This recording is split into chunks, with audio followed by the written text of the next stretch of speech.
외연 확장 당연히 해야죠. 대한민국을 전부 통합하는 것이 대통령의 역할이잖아요. 근데 여기 진짜 핵심 지지층을 전부 다 이렇게 갈라놓은 상태에서 외연 확장을 하는 것이 과연 올바른 방향성이겠느냐. 수치를 통해서 그렇지 않다라는 게 점점 명확해지고 있는 거죠. 그래도 우리가 조금 더 참자. 그럼에도 불구하고 뜻이 있겠다. 그럼에도 불구하고 지지를 거두지 맙시다. 아직까지는 우리가 마음을 완전히 거두기에는 너무 초기 단계인 것 같다라는 생각이 듭니다.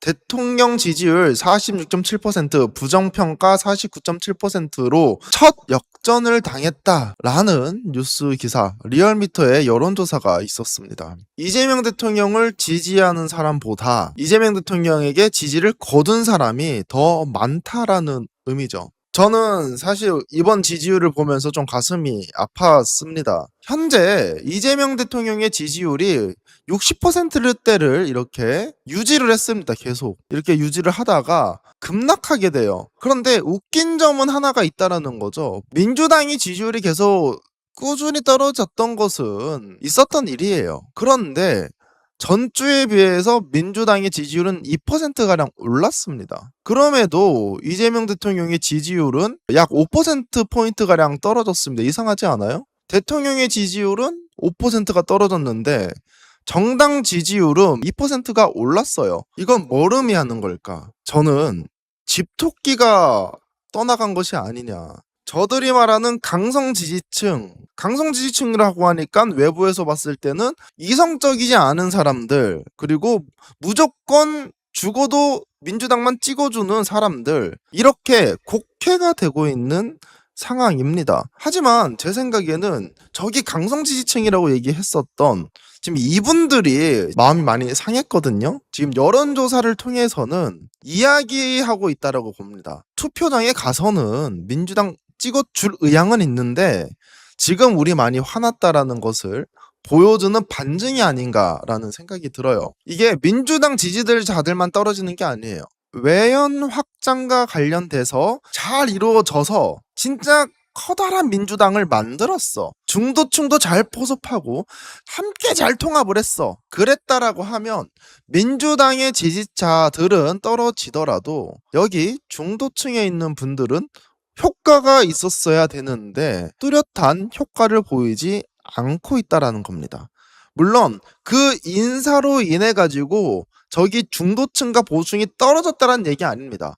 제가 생각하는 것은 인사로 인해서 떨어지는 것은 우리 민주당 내 지지자들은 충분히 인사로 인해서 떨어졌을 것이다라는 게 제 생각이고, 중도층이나 보수층에는 외연 확장의 효과가 없었다라는 것이 이번 지지율을 통해서 우리가 확인할 수 있었다라는 겁니다. 그렇다라고 하면 세대별에서 가장 충격적인 게 누구냐? 민주당에 대한 관심도가 높고 정치를 많이 보는 사람 어딥니까? 충격적입니다. 50대가요. 원래 지지가 64%였어요. 고꾸라졌습니다. 55%, 약 9% 떨어졌습니다. 이거는 제 생각에 좀 심각하게 받아들여야 된다. 민주당도 그렇고 정부도 그렇고 어떠한 해결책을 내놔야 된다. 라는 게 제 생각입니다.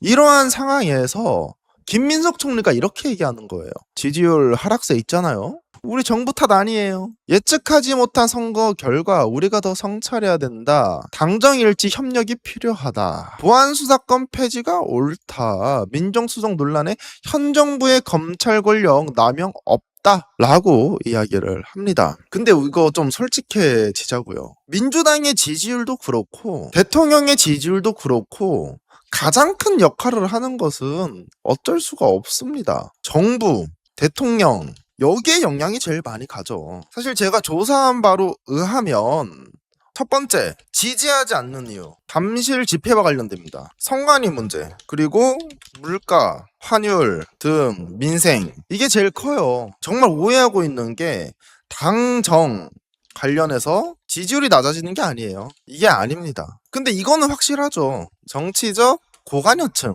이분들 같은 경우에는 지지율이 낮아지죠. 제가 드리고 싶은 말씀은 당과 정부가 싸워서 지지율이 떨어졌다, 민주당 내부의 김민석 개와 정청래 개가 싸워가지고 지지율이 떨어졌다. 이거는 통계적으로 말이 안 돼요. 왜?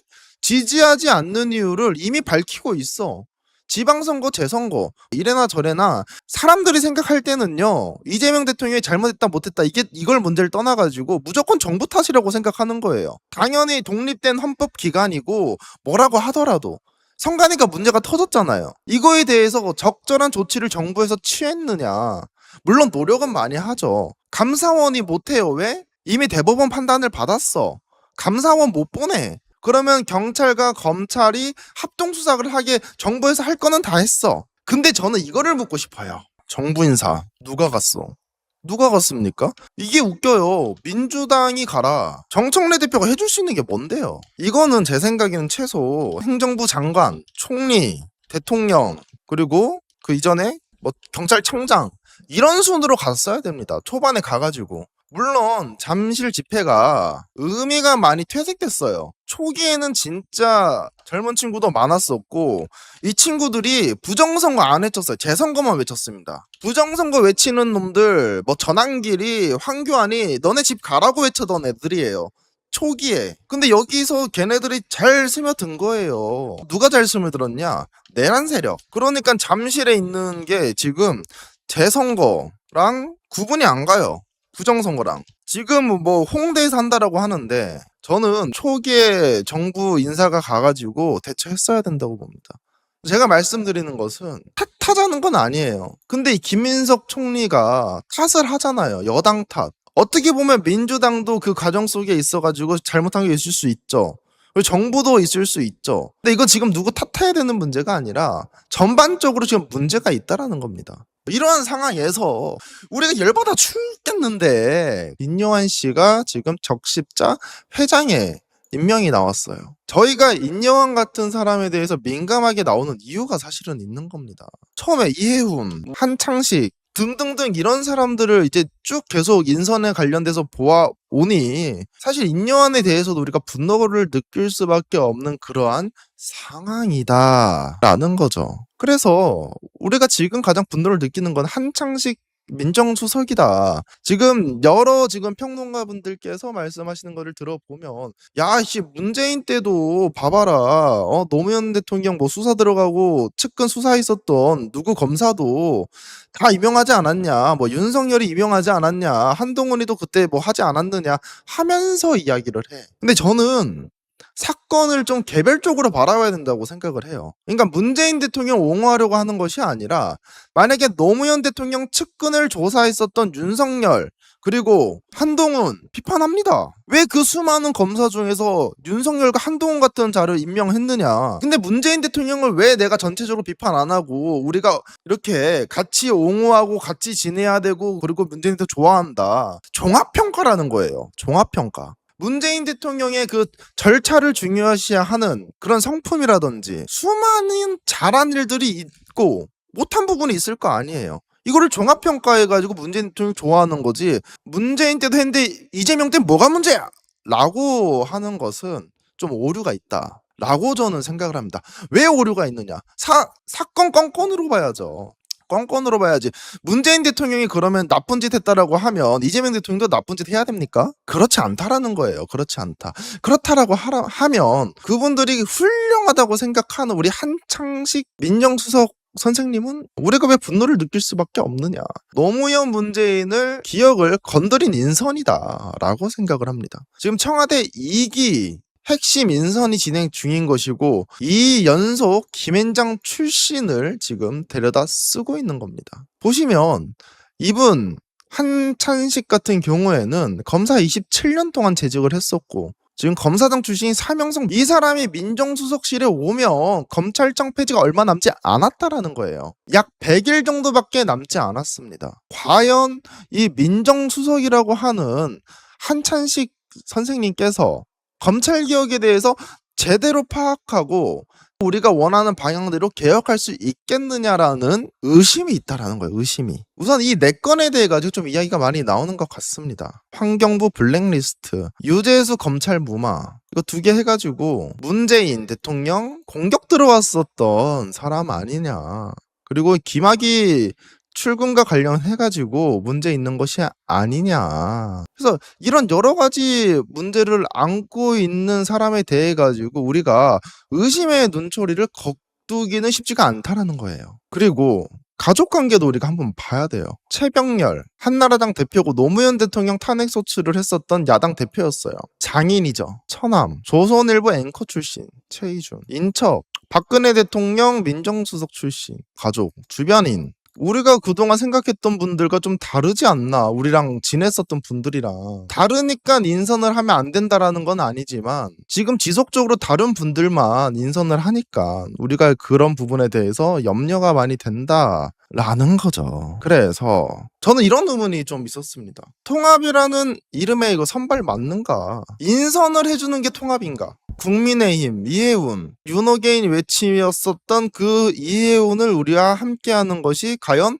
대통합인 것인가? 한창식 문재인 대통령 정부 때 반기를 들어가지고 수사를 했었던 이분이 과연 국민 대통합의 메시지를 던지는 것인가? 저기 보수에 있는 핵심 친구들, 세력들, 그 통합이라는 이름 하에 그 지지층들을 못 끌고 오잖아요, 계속. 그리고 외연 확장이라는 걸 제가 반대하는 게 아니다. 외연 확장 꼭 필요하다. 외연 확장 당연히 해야죠.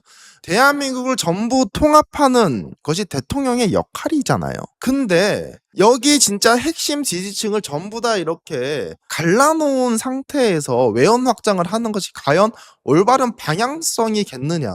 수치를 통해서 그렇지 않다라는 게 점점 명확해지고 있는 거죠. 우리의 가치를 실현을 하면서 국민의힘의 정책이 좋은 게 있을 수 있잖아요. 민주당의 정책이 약간 틀린 게 있을 수 있잖아요. 그때 협치를 해가지고 국민의힘이 주장하는 정책들을 통합적으로 함께 펼쳐나가는 거죠. 같이 국정을 운영할 수 있는 거죠. 그런데 헌법 파괴 인식을 가지고 있는 이해훈 같은 자들이 계속 들어오니까 우리가 당황스러운 거죠. 지금 이재명 대통령 정권 초기입니다. 1년 간신히 지났어요. 제가 이렇게 좀 녹두리를 하는 것은 그래도 우리가 조금 더 참자. 그럼에도 불구하고 뜻이 있겠다. 그럼에도 불구하고 지지를 거두지 맙시다. 아직까지는 우리가 마음을 완전히 거두기에는 너무 초기 단계인 것 같다라는 생각이 듭니다. 어이구! 네.